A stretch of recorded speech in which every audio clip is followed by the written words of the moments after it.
सकते हैं। द्रव्य तो सब विषय बना लेंगे। मान लो 6 द्रव्य हैं, हमने आपको बता दिया 6 द्रव्य होते हैं, आपने जान लिया 6 ही द्रव्य हैं।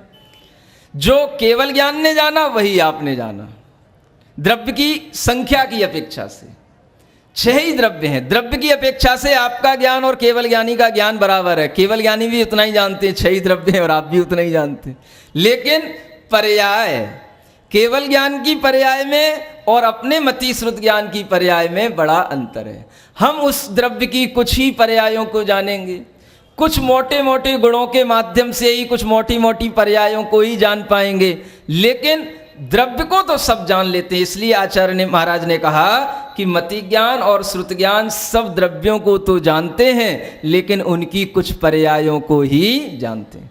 रूपिष्ववधेः, अवधि ज्ञान रूपी पदार्थों को जानता है। रूपी पदार्थ वह कहलाते हैं जिनमें स्पर्श रस गंध वर्ण पाया जाए। ऐसे पदार्थ पुद्गल भी हैं और जीव भी है। जीव भी जो रूपी है, रूपी का मतलब संसारी जीव रूपी जीव कहलाता है, क्योंकि वह कर्म से बना होने के कारण से, यह स्पर्श रस आदि पदार्थों को धारण करने के कारण से वह रूपी कहलाया।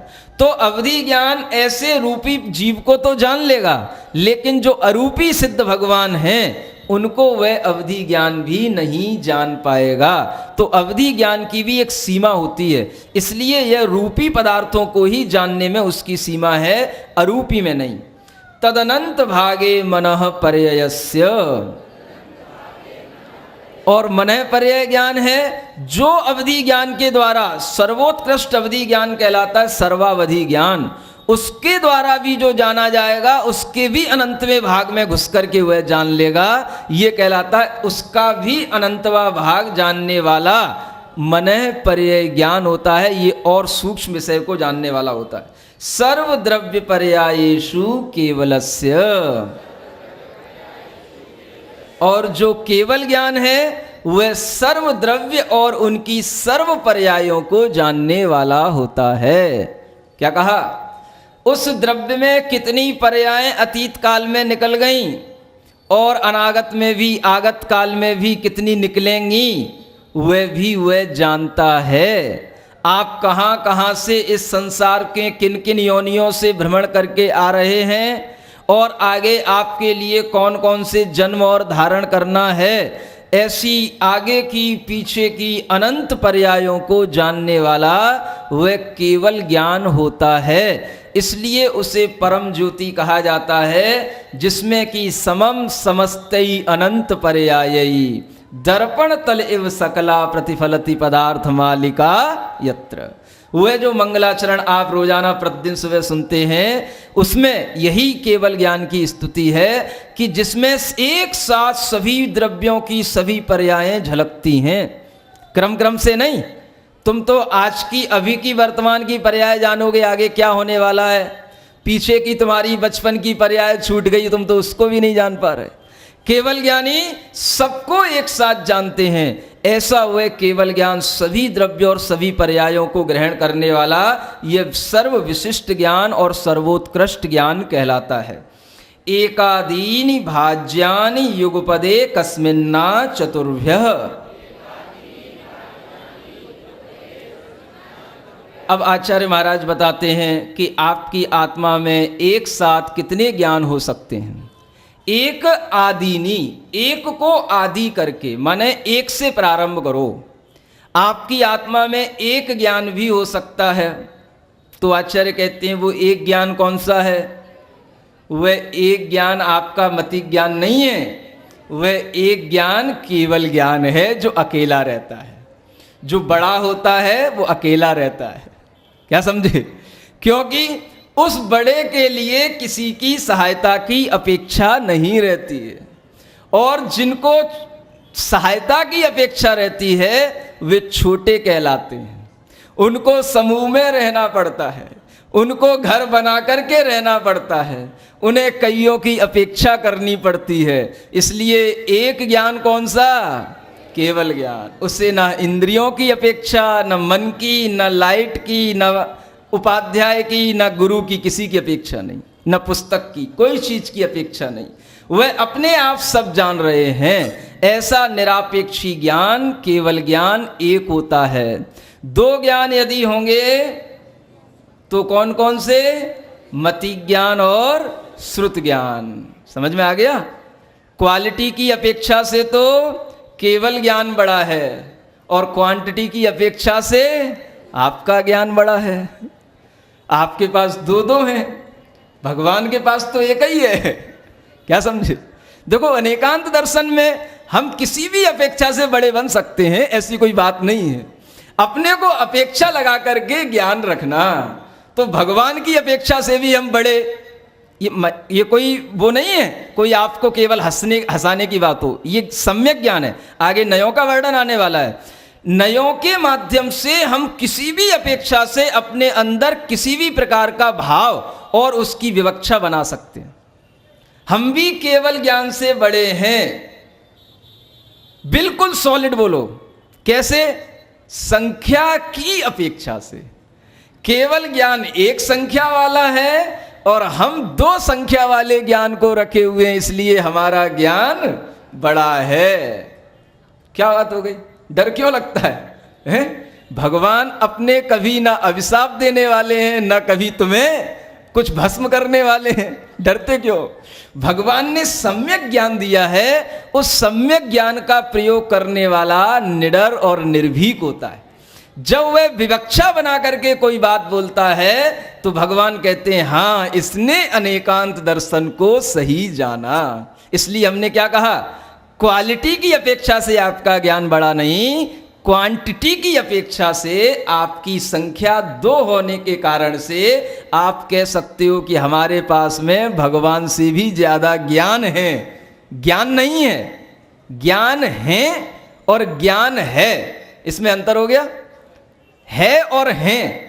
जब हम बोलते हैं ज्ञान है, तो है का मतलब है कि हमारे पास संख्या में है, और ज्ञान है तो ऐसा लगता है कि वो ज्ञान हमारे पास बड़ा है। श्रुत और अवधि, वो उनसे भी बड़े हो गए। मति, श्रुत और मनय पर्याय भी हो सकते। बिना अवधि ज्ञान के भी मनय पर्याय ज्ञान हो सकता है। तो ये तीन ज्ञान दो प्रकार से हो सकते हैं, मति, श्रुत, अवधि और मति, श्रुत, मनय पर्याय। चार ज्ञान होंगे तो मति, श्रुत, अवधि और मनय पर्याय, ये चार ज्ञान भी एक आत्मा में एक साथ हो सकते हैं। इस तरह से आचार्य महाराज ने यहाँ बताया कि हम अपने अंदर कितने ज्ञान एक साथ रख सकते हैं। मति, श्रुतावधयो विपर्ययश्च, जो ये तीन ज्ञान हैं, अब सुन लो, ये तीन ज्ञान कैसे हैं? विपर्यय, यानी कि विपर्यास को धारण करने वाले उल्टे भी ज्ञान होते हैं। वही मति ज्ञान से आप भी जान रहे हैं, वही मति ज्ञान से एक सम्यक ज्ञानी भी जान रहा है। इंद्रियों से, मन से उसी चीज को जानते हुए भी उसका ज्ञान तो सम्यक ज्ञान कहलाएगा, और जिसके अंदर ये श्रद्धा नहीं है, तत्व का ज्ञान नहीं है, तो उसका ज्ञान क्या कहलाएगा? वह मिथ्या ज्ञान कहलाएगा। ये तीन ज्ञान मिथ्या हो सकते हैं, मति ज्ञान, श्रुत ज्ञान और अवधि। तो जब ये मिथ्या हो जाते हैं तो इनके साथ में एक शब्द अलग बन जाता है, कुमति, कुश्रुत और विभंग अवधि ज्ञान, या विभंग ज्ञान भी अगर कह देते हैं तो वह अवधि ज्ञान के लिए ही द्योतित कर देता है। इस तरह से ये तीन ज्ञान मिथ्या और पांच ज्ञान सम्यक, 8 प्रकार के ये ज्ञान के मुख्य भेद हो जाते हैं। और जब ये विपर्यय की स्थिति बनती है तो क्या होता है? सदसतो रविशेषाद्य दृक्षोपलब्धे ऋणमत्तवत्। आचार्य कहते हैं कि सत या असत, वस्तु जैसी है उसको वैसा ही जानना, और जैसी नहीं है उसको वैसा ही जानना। ये दोनों प्रकार का ज्ञान, सत और असत रूप ज्ञान, ये दोनों का ज्ञान अगर होता है तो मिथ्या जिसके अंदर ज्ञान रहता है तो वह यदृच्छोपलब्धि, वह अपनी इच्छा से उसको प्रस्तुत करता है, या उसके अंदर वह ज्ञान स्वैच्छिक होता है, वह एक रूप में कभी नहीं बोलेगा। ऐसे ऐसे भी सम्यक ज्ञानी होते हैं जो कहते हैं कि हाँ ठीक है, मोक्ष का मार्ग ऐसा ही है, लेकिन अन्य भी जो मोक्ष का मार्ग बताया गया है उसमें भी हमें समझ में आता है कि ये भी मोक्ष का मार्ग है। इस तत्वार्थ सूत्र को भी पढ़ा और दुनिया में जितने दर्शन शास्त्र हैं उनको भी पढ़ा, तो दोनों रूप को मानने की प्रवृत्ति का नाम है यदृच्छ। अपनी इच्छा से हमने कभी इसको भी सही कह दिया, कभी उसको भी सही कह दिया। जब मन आया हमने महावीर भगवान के बहुत गुणगान गा दिए, महावीर भगवान के अनुयायी खुश हो गए, और जब हम किसी दूसरी सभा में गए तो हमने महावीर भगवान की बिल्कुल धो डाली। यह कहलाता है मिथ्या ज्ञान। ऐसे बहुत से उपदेशक फेमस हैं।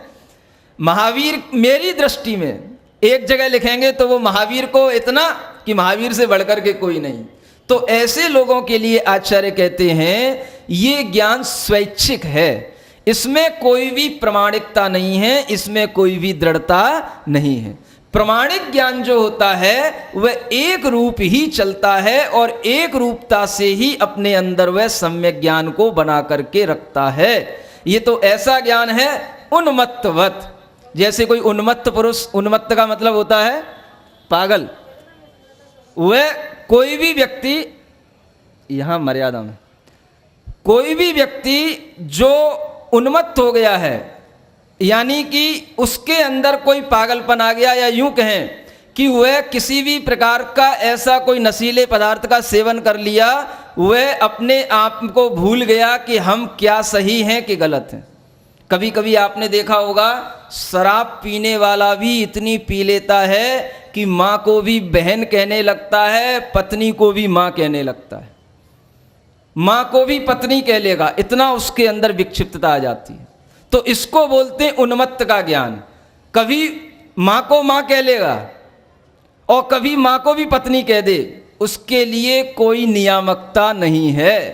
उसी तरह से कभी इस तत्वार्थ के ज्ञान को हाँ बहुत अच्छा कहेगा, और कभी इस तत्वार्थ के ज्ञान में, अभी आने वाला 3रा अध्याय, इसमें इतनी बड़ी बड़ी बातें, असंख्यात समुद्र होते हैं, असंख्यात योजन के मक्ष होते हैं, ये बातें गले नहीं उतरती हैं। एक तरफ तत्वार्थ की प्रशंसा भी और एक तरफ इस तत्वार्थ की स्वीकृति भी नहीं, तो ये कहलाता उन्मत्तवत। ऐसे बहुत से लोग हुए। जैन दर्शन में भी जैन दर्शन को समझने वाले बड़े बड़े पंडित भी, ब्रह्मचारी भी ऐसे हुए जिनके अंदर ये ज्ञान गले नहीं उतरता है। असंख्यात योजन की कोई मछली हो सकती है, या 1000 योजन की कोई मछली हो सकती है, असंख्यात योजन लंबा कोई भी द्वीप हो सकता है, ये सब उनके ज्ञान में उतरता नहीं। और सूर्य चंद्रमा आदि जो ज्ञान बताया जाएगा तो वह वहाँ जाकर के फेल और एक तरफ बिल्कुल अच्छे। तो ये भी एक तरह से उस मिथ्या ज्ञान की परिणति है, ये जानना। एक चीज को तो हमने बहुत अच्छे से स्वीकार कर लिया और एक चीज को हमने बिल्कुल नकार दिया, ये मिथ्या ज्ञान के माध्यम से होता है। इसलिए आचार्य कहते हैं अपनी इच्छा से नहीं, जिनवाणी की इच्छा से ही अपने ज्ञान को बनाना। अपनी इच्छा से चलने वाला तो मनमानी करने वाला होता है, और वह कभी भी जिनवाणी के अनुसार चलने वाला ज्ञान नहीं होता है। जो जिनवाणी के अनुसार चलने वाला ज्ञान है वही सम्यक ज्ञान है। अब उस सम्यक ज्ञान के कई अंश हैं जिन्हें हमने नयों के माध्यम से आपको बताया। अंतिम सूत्र में वो नए बताए जा रहे हैं। नैगम संग्रह व्यवहारर्जु सूत्र शब्द समविरूढ़ैवं भूता नयाः।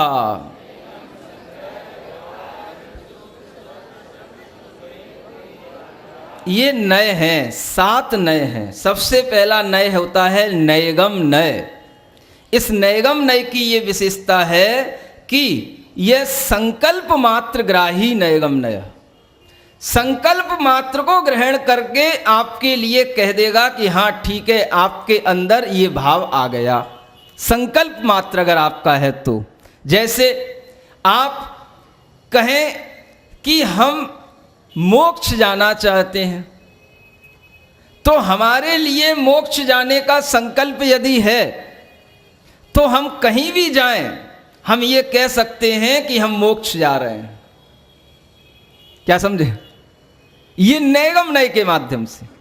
जैसे आपको यहां से दिल्ली जाना है, आप तैयारी में लगे हुए हैं, अपने कपड़े उठा रहे हैं, धो रहे हैं। आपसे किसी ने पूछा क्यों भाई कहाँ जा रहे हो? बोले दिल्ली जा रहे हैं। अभी कर क्या रहे हो? अभी आप कपड़े धो रहे हो, कपड़े कहीं से लेकर के आ रहे हो, या अभी टिकट लेने जा रहे हो। लेकिन हम क्या बोल देते हैं? दिल्ली जा रहे हैं। तो इस व्यवहार को भी समीचीन कहा जाता है नैगम नय के माध्यम से। ऐसे ही आप लोग हमेशा कह सकते हैं हम कहाँ जा रहे हैं? घर जा रहे हैं। कहाँ जा रहे हैं? मोक्ष जा रहे हैं। बोलने तक की हिम्मत नहीं पड़ रही है, हैं? कहीं भूले भटके मिल ना जाए, हैं? कहीं थक तो नहीं गए? चिंता मत करो, तुम्हारी तरह हम भी बैठे हैं। अपने अंदर जब ये भाव बनेगा कि हम कहाँ जा रहे हैं? मोक्ष जा रहे हैं। कहीं भी जाएं तो संकल्प यदि हमारे अंदर है तो नैगम नय के माध्यम से हम मोक्ष जा रहे हैं, ये कहना निर्दोष कथन है। संग्रह नय, ये संग्रह नय क्या करता है? अनेक पदार्थों का एक साथ कहने वाला संग्रह नय होता है। जैसे यहाँ पर सब शिविरार्थी बैठे हैं, ये शिविरार्थी कह दिया तो ये संग्रह हो गया। और व्यवहार जो आगे नय आता है वो उसी में व्यवहार कर देता है। ये पुरुष हैं, ये स्त्री हैं, ये यहाँ के हैं, ये यहाँ के हैं, ये हो गया व्यवहार। तो संग्रह वस्तु के समूचे अस्तित्व मात्र को ग्रहण करने वाला। ऐसे ही जीव आदि सभी द्रव्य हैं, हमने एक सत रूप में कह दिया, ये हो गया संग्रह। संग्रह में सभी जीव हैं, अनंत जीव हैं। अब हमने क्या किया? व्यवहार नय क्या करेगा? उसका विभाजन करेगा। संसारिणो मुक्ताश्च, ये सूत्र कल आएगा। तो संसारी भी जीव है, मुक्त भी जीव है, ये विभाजन किया, ये हो गया व्यवहार नय। तो संग्रह वस्तु के समग्रता को ग्रहण करता है और व्यवहार उसके विभाजन को कर देता है, ये व्यवहार कहलाता है। फिर ऋजु सूत्र नय होता है जो वर्तमान की उस परिणति को ग्रहण करता है। वर्तमान में की उस पर्याय के साथ में, जैसे आप मनुष्य हैं तो उस मनुष्य की जो पर्याय अभी वर्तमान में आपकी चल रही है, ये मनुष्य पर्याय के आपकी मनुष्य की जो पर्याय है ये कहलाई ऋजु सूत्र नय से। व्यवहार नय से तो मनुष्य बहुत हैं और उन व्यवहार